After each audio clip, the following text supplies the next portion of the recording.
திருமணங்கள் உடையிறதுக்கு வாய்ப்பு உண்டு, எந்த பிரச்சனையுமே வரான்னு சொன்ன. அதுக்காக கல்யாணமே பண்ண மாட்டேன்னு சொல்கிறது தப்பு. உங்கள் அழைப்பு என்ன? அந்த அழைப்பில் நில்லுங்க. எல்லாத்துலேயுமே சிக்கல்கள் உண்டு. படிக்க போனீங்கன்னா அங்கே சேலஞ்ச் இருக்கும், வேலைக்கு போனீங்கன்னா அங்கேயே என்ன இருக்கும்? சேலஞ்சஸ் இருக்கும், சவால்கள் இருக்கும். நீங்கள் வேலை வேணாம் ஊழியத்துக்கு வரேன், ஊழியத்துக்கு வந்து பாருங்கள், அங்கேயும் சேலஞ்சஸ் இருக்குது. எல்லா இடங்கள்லேயும் போராட்டங்கள் இருக்குது. சரீரத்திலையும் நீங்கள் பாதிக்கப்படுவீங்க, மனதளவிலையும் பாதிக்கப்படுவீங்க, உங்களுடைய உணர்ச்சி ரீதியாக நீங்கள் பாதிக்கப்படுவீங்க.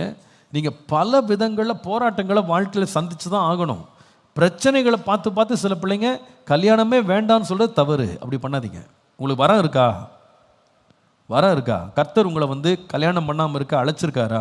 அப்படின்னா மட்டும்தான் நீங்கள் தனியாக இருக்கணும். அல்லது நீங்கள் போராட்டங்கள் வந்தாலும் பிரச்சனைகள் வந்தாலும், மழை வரும், வெள்ளம் வரும், காற்று வரும், கல்யாணம் பண்ணுவேன், அதை நின்று பிடிக்க எனக்கு கிருபை தாங்க ஆண்டவரே அப்படின்னு கர்த்தர்கிட்ட கேட்கணும். ஒரு ஆமீன் சொல்லுங்கள்.